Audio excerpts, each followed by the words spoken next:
Hello, আসসালামু আলাইকুম। আমি এখন একটা নতুন রেসিপি নিয়ে আসছি আবার। সেটা হলো গরুর নিহারি, কুরবানির গরুর পায়ের নিহারি কিভাবে করতে হয় সেটা আপনাদেরকে সহজভাবে পদ্ধতি করে দেখা দিব আমি। যে আমরা গরুর নিহারিটি দেন কত পরিষ্কার, কিভাবে পরিষ্কার হয়েছে এটা আমরা কি করছি, হালকা গরম পানিতে ভিজাইয়া উপরের চামড়াটা তুলে ফেলে দিছি। কোনো ময়লা নাই, একদম ক্লিন। গরুর পা, যেটাকে পায়া বলে, একেবারে গরুর নিচের পায়ের অংশ সেগুলি। এখানে দুইটা পা আছে, সাথে কিছু হাড্ডিও আছে, সব ধরনের হাড় আছে। একটা পাউডার 4 টুকরা হয়, সাথে রানের যে বনলের হাড্ডিগুলো আছে সেই হাড্ডিগুলোর সাথে আছে। পায়ের যে গিটুগুলো আছে সেগুলি দিছি সাথে, যেগুলি পায়ের গিটাগুলো যেগুলি থেকে, যেগুলো ভিতরের থেকে একটা সবগুলি জাল দিতে বাইর হয়। আজকে আজকে তো এখন 2টা বাজে, আজকে যা দিলাম কালকে মনে করেন 2টার সময় এটা পুরোপুরি হয়ে যাবে। আমি দিব দারচিনি, এলাচি, লং, হোমমেড করা গরম মশলা গুঁড়া, কাঁচামরিচ, হলুদ ফাঁকি, মরিচ ফাঁকি, আদা রসুন পেস্ট, লবণ, পেঁয়াজ, তেজপাতা, এলাচি পাতা, সাথে থাকবে তেল, কাঁচামরিচ পেস্ট।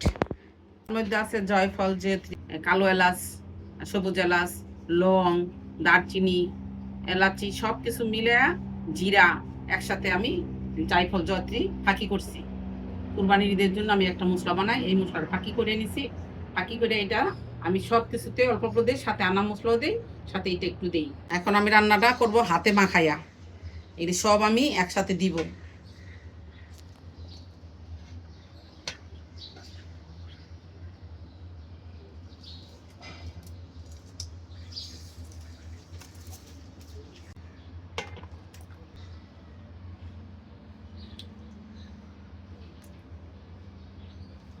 আমি পরে আবার পেঁয়াজ যেদিন খাবো সেদিন পেঁয়াজ বেরেস্তা করে, বেশি করে তেল দিয়ে পেঁয়াজ বেরেস্তা করে তারপর আমি আবার এটা ফোড়ন দিব।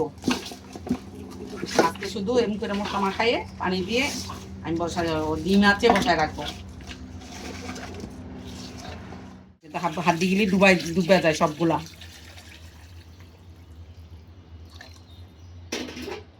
এই পানিটাই আমি কম আছে, যাতে মাংস হাড়গুলি সিদ্ধ হয়ে যায়, কম আছে মিডিয়া আছে বসায় রাখবো।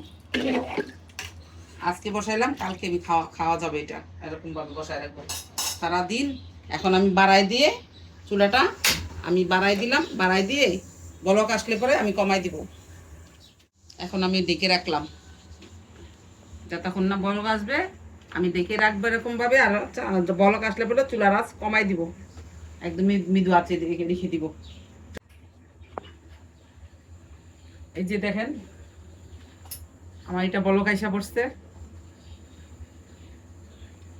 এইতে নিহারি হাড্ডি বড় গাইসা পড়ছে।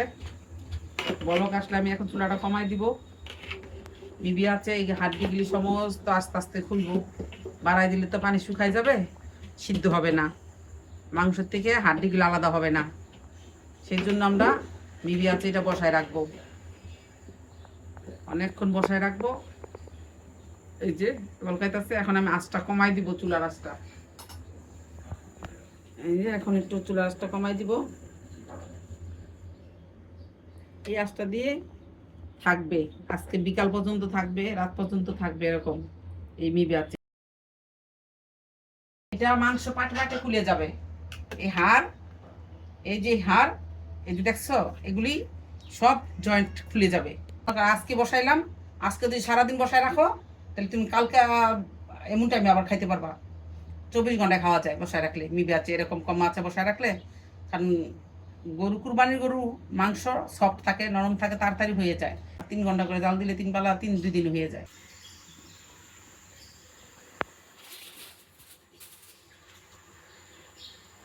দুপুরবেলা বসাইছিলাম, তো সকাল রাত 10টা পর্যন্ত একাধারে চলছে চুলা। এখন সকালবেলা আমি একটা বলক দিয়ে রেখে দিয়েছিলাম। এই যে দেখেন সব এই যে পাটে পাটে খুলে যাচ্ছে, এটা হয়ে গেছে, খাওয়ার উপযোগ্য হয়ে গেছে। এখন আমরা এটা খেতে পারবো। এটা হয়ে গেছে, পুরা নরম হয়ে গেছে, মাংস সব খুলে গেছে, সব নরম হয়ে গেছে। পেঁয়াজের বেরেস্তা, পুদিনা পাতা, ধনিয়া পাতা, কাঁচামরিচ কুচি, আদা কুচি, এগুলো দিয়ে লেবুর রস সাথে দিয়ে আমরা পরিবেশন করব। ইচ্ছা করলে আরও জাল দিলে এটা পুরোটা হাড় আলাদা আলাদা জয়েন্ট সব খুলে যাবে। এই যে এগুলো সব আরেকটু জাল দিলে এগুলি সব খুলে যাবে, তাও করা যায়। কিন্তু আমরা একটু একটু আনামানা চাইতেছিলাম, সেজন্য এটা আর কি আর জাল দিব না আমরা। এটা ফাইনালি হয়ে গেছে।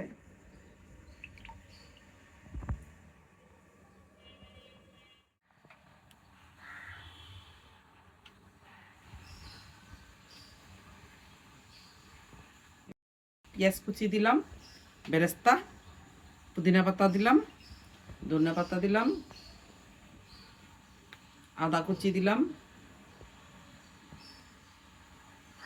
কাঁচামরিচ কুচি দিলাম, সাথে লেবুর রস যখন খাবো তখন লেবুর রসটা একটু দিয়ে তারপর খাবো আমরা। এইভাবেই আমরা পরিবেশন করি।